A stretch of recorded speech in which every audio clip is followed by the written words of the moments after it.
Hello, it's me, and I wanted to address an answer to a question that I oftentimes hear from viewers, which is, what are the hardest kind of puzzles that I have, or the hardest kind of puzzles that I have to figure out, or which was the ones that took me the longest to figure out? However, I think I can say that among those that take the most doing would probably be GR Cubed inspired Floppy I Cube series. Specifically, what he calls his Floppy I Cube Extremes. These are like the 3x4x5 Floppy I Cubes, 4x5x6, 5x6x7. Anyway, I first got introduced to his Floppy I Cube Extreme series with this guy over here. This is the 5x6x7 Floppy I Cube Extreme. Now, what he calls the Floppy I Cube Extreme, I would call really more of a camouflage cube, because what this is, because it has such extreme bandaging, or overlapping on two sides, two different layers. You've got this one here, and in addition you've got this one over here too. It causes such a severe degree of bandaging that it makes seemingly other strategies and algorithms useless. However, I found a way of doing this basically by using an AI strategy. Now, I've already gone through a tutorial. I've already gone through a demonstration on how to solve this. Now, admittedly, it was kind of clunky the way that I was doing it, but it was sort of a method that had come up with just to see if there was a method that could consistently be applied to this. And that's basically by converting it into a 3x3 and solving all of these chunks here like an AI cube. So for further information on that and how I did that, I would refer you to that particular tutorial. The main thing about that is that it certainly is very time consuming and exhausting, because you've got to place each and every one of these little pieces in. Now, the way that I did that, I didn't really do that. I just got all of the edges and corners in, and then I would do sliding U techniques to try to put in the centers here, all the central portions. However, occasionally I come across a situation where you couldn't do that because of the bandaging. So the way to solve that is you do your AI technique where you're just solving chunks of it until you place every component that you can. So this is done where you have to bear in mind not just putting the corners in like an AI puzzle, but also solving the edges too, if you are so inclined to do that. His other version here, this is the 4x5x6 version, this basically has at its base an even layer puzzle, which means that this is reduced down to 2x2. This is reduced down to a 3x3 and solved as such. This is by 2x2. Now, if you're familiar with the parity-free solves that I had issued challenges for, it's really done the same way. You can take, in this case, a 7x7 and reduce it to a 3x3 and solve it as a 3x3. For this comes from a 6x6. You can take a 6x6 and reduce it down to a 2x2 and solve it like that and not have to worry about the parity. This is done exactly the same way. So basically what you would do is, if this were on the top here, is on your solve, you basically solve it like this, where these become the sections of a 4x4. So of a 2x2 rather. So you basically reduce all of these down and then solve it as such. See, right now I kind of did a little mini scramble of it, but that's okay. I can easily get it back. Turn, turn, turn. So this becomes the last layer over here, and as such I can just kind of place that where it should be. This belongs over here. Turn, turn. So as long as I continue to function with it as a 2x2, then I shouldn't run into any problems. So all I have to do is RD these. And the trick with this really is to reduce them to these sections. And it's really little more than doing an AI strategy with this. Now, if you'd like, I could go through this, and actually I'm very tempted to do an entire scramble and solve with this, if nothing else than to show and advertise GR Cube's really great craftsmanship. It's a great challenging series of puzzles. I do believe it should be mass-produced and is part of any Twisty Puzzle collection. So anyway, this is reduced by using AI methods. Now notice when I had it down to a 2x2, I can do all my 2x2 moves. So you can see that the process of reducing this will take it down to a fully functioning 2x2 that has no block moves. This reminds me a lot of this guy over here, this is his 4x4x3 Floppy I Cube, where you come up over here, and this is made by a 4x4, but really what you do is you can once again do all of the moves. If you do a 180-degree turn over here, you can still do moves over here. So you sort of have to do it like almost like a 2x2 cuboid, but it still retains its structure and it retains its ability to be solved as a certain kind of a puzzle. Well, for those who understand the concepts of what I'm talking about with solving this, you can understand that the process of solving this is just the long involved marathon process of doing RIDA, RDs until you rotate corner sections around until you get it into a 2x2 form. So if I were to keep the white part at the bottom and just do RIDA, RDs, first I have to find which are our components here. Then you can see that it's fairly straightforward to think about the process of putting these in the right configuration to solve as a 2x2. They're not particularly bandaged, it just means having to solve it as such. So because it's not bandaged as a 2x2, I can do AI strategies to put all the sections in the way that I would in AI Cube. So give me some feedback if you really want to see a demonstration of this. I just have to carve out the amount of time to do that because it does take a little while. But what happened with an AI puzzle, or what happened with a floppy puzzle, when you kind of took away the ability to make 180-degree turns because the degree of restriction when it's been chopped down is fairly more extreme? I first found this in the 2x2x3 version of this. The 2x2x3 version, at first I thought was, well, it's just another version of this, and solve the last layer much the way that you would by coordinating with the layer just below that. The problem with this, once you get down to the 3x3 level and end up with just 2 layers here, you're no longer able to do 180-degree turns and make further turns, which means that a whole bunch of algorithms that I used to rely upon, I suddenly can't use. So I ended up having a situation with the scramble of this one that I had to do things a little bit differently. I had to kind of adapt to the more extreme bandaging that happens with this, just based on the structure. So knowing that the solve of this and the solve of this are fairly similar, what I found with the 3x4x5 version is a similar issue with this.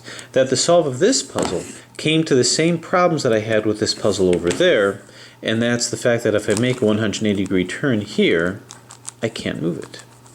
Which means normally what I would do is I would put in, say, the bottom one, but what am I going to do about this if I can't do RI, DI, R? See, you can't do that, RD. So I would have a hard time placing that. So what strategies would I use where I cannot do RIDI, RDs? I can only do, well, first off, I can't do 180-degree turns to do corner swaps. And if you recall from the solve of this, which would be similar to the solve of this, I was heavily into swapping corners and heavily into rotating the blocks by doing RIDI, RD. With this puzzle, I can't do any of that. I can't do corner swaps, and I can't do RIDI, RDs. So I would have to somehow adapt to it, similarly to how I adapted to this. So for now, I'm going to skip over this guy, for now, and talk about what I did in terms of solving an AI using an AI strategy with something that's so bandaged that I couldn't do corner swaps, and I also couldn't do RIDI, RD, knowing that I ran into the same problem here. RIDI, RD, RI, whoop, and I can't do it. And I couldn't do corner swaps. 2RU, nope, won't do it. So we'll go through the scramble of this puzzle and then the strategies of solving this puzzle. Now this is the kind of thing where you actually kind of need algorithms for the purposes of scrambling it. And you might not get a complete scramble just because of how the bandaging works with this. So the first thing to do is, let's see if I can scramble these guys away and plop it down and bring this back. Alright, so I got this scrambled into here. Let's do the same thing with this. Move this in, down, and back. Okay, so I'm just swapping pieces basically to make the scramble look a little bit better. Now, the problem is it's hard to scramble one side and not the other side, or this side and not this side. Something has to get scrambled more. So even if it's not a complete scrambling, even if I don't separate anything out, it's still going to be challenging. And even if I did more of a scramble, it's not going to be that much more challenging than if I didn't. But I actually have to use algorithms to scramble this in order to get this make this a challenge. So I'm going to go ahead and do this, but I'm not going to show you how I do it as of yet. So, abracadabra. Okay, so it's a pretty good scramble. You can see that I wasn't able to cleanly separate all of these. By the time I had everything else separated out, these just got stuck in there. But it doesn't matter. At this point, no matter how much more I scramble, it would still come out, I think, to the same kind of a challenge. Now, to those who didn't quite follow what I was talking about regarding the strategies of these guys, basically I would use an AI kind of a strategy, much like you'd see with this puzzle. So if I did something of a scramble here, and turn this around over here, so I'm just going to do a limited scramble with this just to kind of indicate what I'm talking about and where I'm going with this. I'll bring this over here, bring this over here, this comes over here. Okay, so here's something of an AI scramble. Maybe I can do a little bit better here, why not? Okay. So, pretty good. So basically, what I'd figured that I would do is solve these much the way that you would solve this, is you would have to place these in the same level and then place these corner pieces over here. Now what I would do with these other guys here is you'd have to also place these. So you do all of your AI techniques with these and then move it to the bottom. Over here you can't, because the white part, first off, it has to move like a 2x2, right? So this moves like a 2x2. This will always move like a 2x2, no matter how much it appears to be bandaged. And this will always move like a 3x3. And I'll be able to find the edges, and I'll be able to find the centers. So we have that working for us. However, here, because of the way that this is bandaged, I've got this moving here and I've got this moving here. Oh, there, I did separate that out. But notice I can't consistently move it like any one of those. So basically, to put in one side, the most highly bandaged side, which is the white side, I can't use AI techniques. As a matter of fact, I have to use something similar as I did with this puzzle over here. So I'll do a little limited scramble with this as well. So this is the 3x3x2 Floppy I Cube, not the I Cube Extreme, but this is the first one that I had that was basically shown to me that I couldn't use the usual algorithms and the usual strategies. So basically, to solve this is a combination of this guy and this guy. Well, not exactly this guy, because this is more like a 3x3. This is an odd layer, so you have edges in the center here that need to be reduced.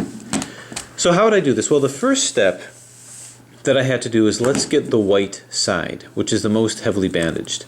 The way the white side is achieved is the way that I would do the white side over here, because the edges only rotate, they don't scramble so much. So I move this one in here, and this is just a matter of doing, trying to find a way where I can remove some of the bandaging that's happening. Now I can move this up here, move this up here, and I want to move this here, but this corner is in the way, so I have to somehow move this out before moving it in. Move this up, and I'm still bandaged with this, but now I can move it up here, but I'm bandaged here, here, and bang. So now I've got all the edges in. Once I do that, I've got to move the corners in. So I can try to line it up to where I can decrease some of the bandaging as much as possible. Now once I've got one more to go, then I can more easily place it on the top here. So once I've done that, I can start taking these out. And I've already gone through a tutorial with this, so I don't want to focus too much time on this. But basically, use these kind of techniques to get in. So basically have the side over here. Then I had to find a way of getting this side in without affecting what I did over here. F-R-U-R-I-U-I-F-I. So I can use some algorithms, but not all. So the first step that I wanted to do is by getting all this side in here, I could actually separate this layer out and do some algorithms with that. Here, I don't have a way of specifically doing that. This is the white center here, but this is bandaged because this is over here. So that's going to be my first step. Now here, all I had to contend with were edges and corners. Here I've got edges, corners, and then I've got these central edges here as well. So the first step is getting the white side in. This is done fairly intuitively. I just see what I got to do and try to do it. So the edges here really don't scramble, they just rotate. Because once you get it over here, there's nothing else that you can do. So I'm going to move this in. So I got this up, this up, this up. I want to move this, but something's blocking me. This corner's blocking. Can I move it? Nope, because this is blocking me. So maybe I can move this out of the way, move this corner out of the way. And so there's a lot more things that can stand to block stuff. Okay, yeah, this is still trapped within the confines of this guy. And that's because of this. And this is blocked with this. I really don't want to keep that in line with that. So maybe if I go like that. There we go. So now I was able to bump this one up. But I have a bunch of other nightmarish situations here. And this big old edge is something of a problem. Okay, what if I move that into here? Now I can move this singularly, which in many ways scrambles it more. Okay, so I've got these edges here. So all I was doing is I was just trying to find the path of least resistance. Now I want to move these two edges up in a non-threatening way. Aha! That comes up over here. I've got this freed up. There is no specific strategy to that. It just worked. And now this comes up over here. Okay, so what I have is all these guys are in. Now sometimes I have to switch things around, but it really doesn't matter. That's not the majority of the solve of this puzzle. So now that I've got this side here, just like I've got this side, I want to put these guys in as well. So I've got this white over here. Bump that out of the way, move this up, move this in, move this down. So we're good here. Now I want to flip this over. To flip this over, now that I've got this big old thing down here, I can do some 3x3 algorithms. Consider these as corners, edges rather. I don't want this edge to flip because it's going to bandage things. I won't be able to move this section here. So I'm going to hold it over here to keep this from rotating, and I want this to rotate down. So that's going to be F-R-U-R-I-U-I-F-I.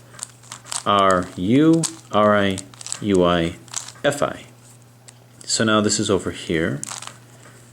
See if I can make it coincide with this guy.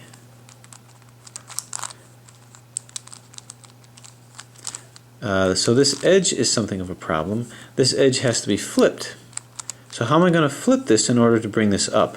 Well, to flip this is I can just start flipping the corner until this is where I want it to be. I can start moving the corner around. This is just a corner turning algorithm. Oh, actually that stayed the same.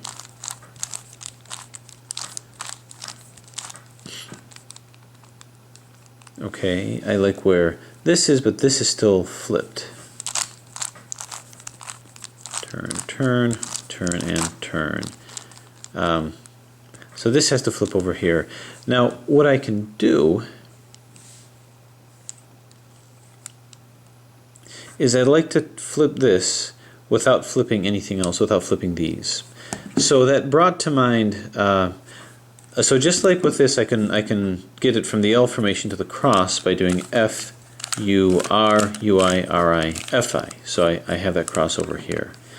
To rotate corners, what you could do is you can do a Sunni anti-Sunni, or Sun anti-Sun, however it's pronounced. Basically what that does is it takes this corner, rotates it here and then back, but in a rotated position. So that's going to be RU, RIU, R2U, RI. Then do the left version of it, LI, UI, LUI, LI, 2UL. You see, these are the same, but these guys flipped. So too, I can flip this without flipping these two. This will flip too, but I have more wiggle room there. So RU, RIU, R2U, RI. Then do the flip side. Speaking of which, it's not where it needs to be yet. Do it again. So making use of that same algorithm in order to rotate things around should I need to. Alright, so this is fine, but this is not. So I'm going to hold it over here. This can flip any direction. This one, only one direction is needed. RU, RIU, R2U, RI, LI, UI, LUI, LI, 2UL. So now we can do it. And because we can do it, now I can move this guy up.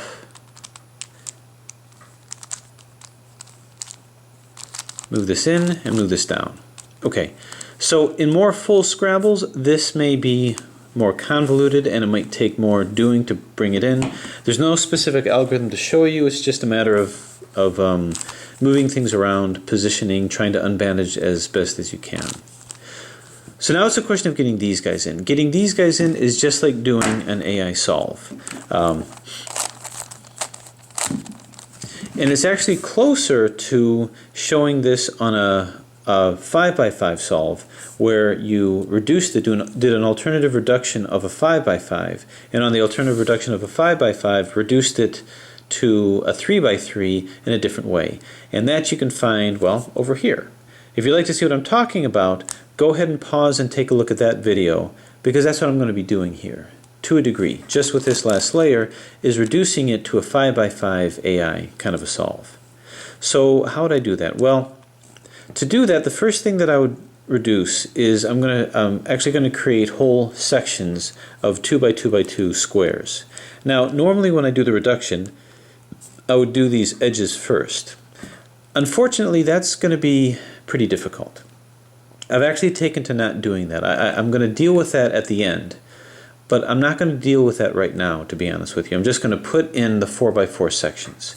To do that, it's really just a matter of placement.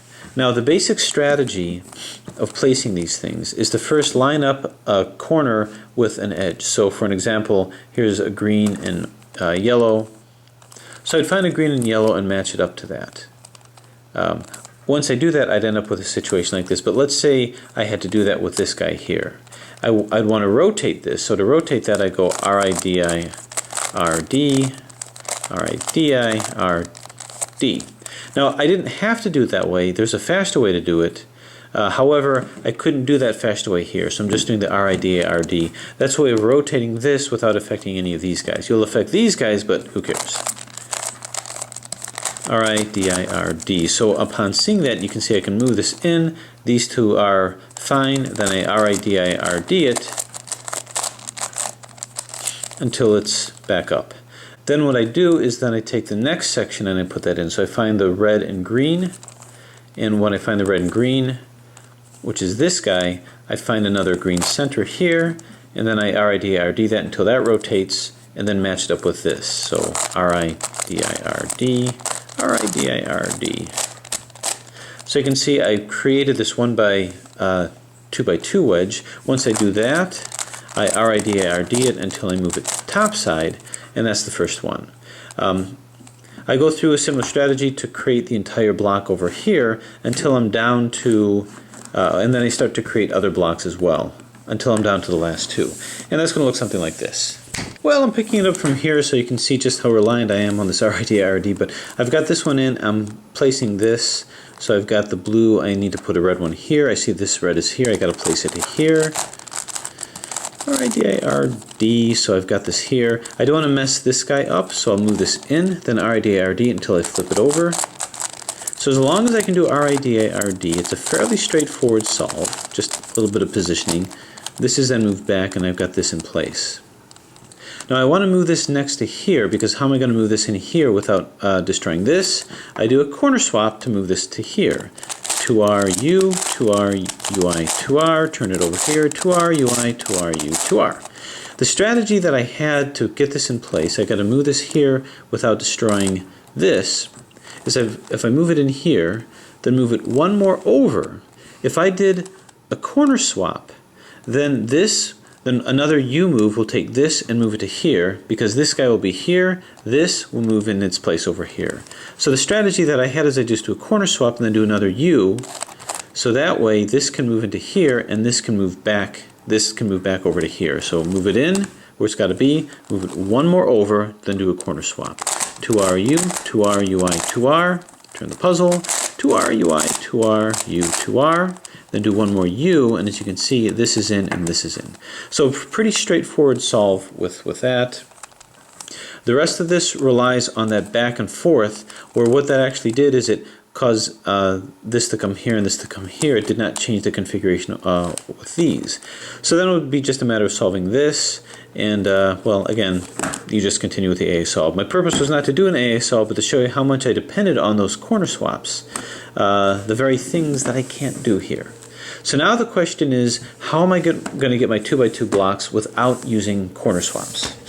Well, the first thing to do is we're going to make use of that process by which we do the soon anti-soon in order to flip these around.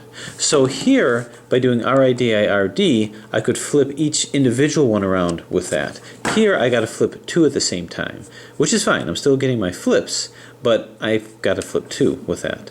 So in this case, if I wanted to say get all the corners in, this is here, R, U, RIU, R, 2U, RI. So these are all fine. And then quite simply, I find which corners are in.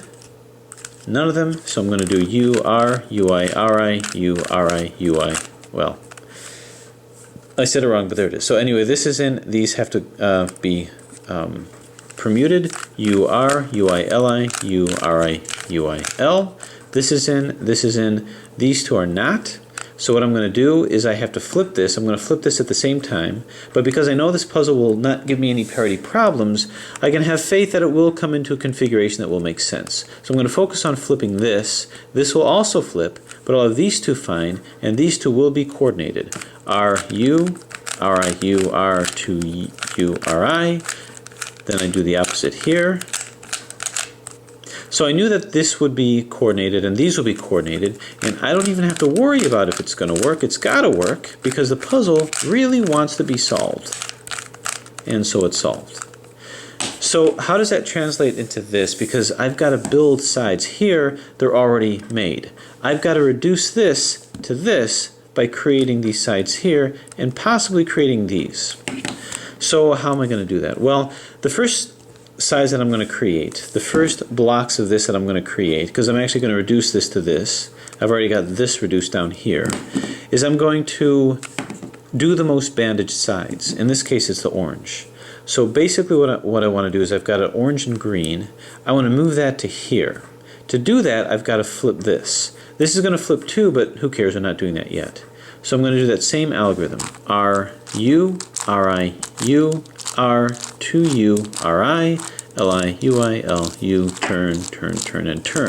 So basically I'm adapting my AI solve by using SUNY anti-SUNY moves as opposed to RID, RD moves and corner swaps.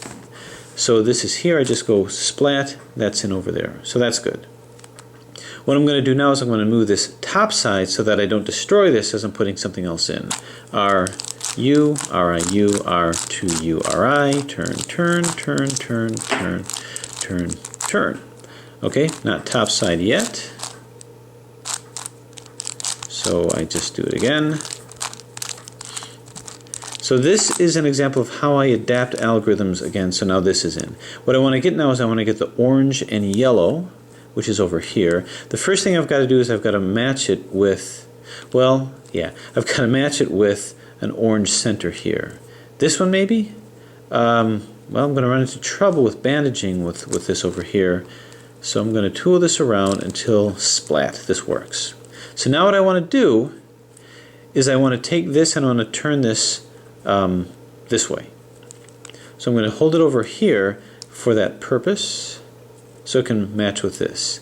R, U, R, I, U, R, 2U, R, I, turn, turn, turn, turn, turn, and turn. Okay, so I can turn this here and bang. I've got my first 2x2x2 block, but this is actually a 1x2x2 block, but this is bandaged over here. In other words, this has 2 and 1. That's just how it's bandaged. So this is good.